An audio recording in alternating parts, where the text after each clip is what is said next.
Bu da həmin o körpü. Körpünün üzərindəyik. Yaxınlaşıram fəvvarəyə. Körpünün özünün ayrı bir gözəlliyi var.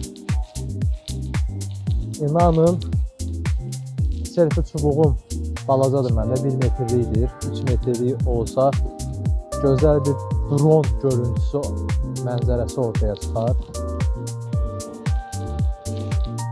Və hər kəs bura gəlir istirahət etməyə.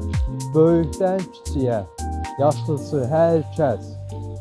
Bax, bu da həmin bu fəvvarənin körpüdən olan görüntüsü.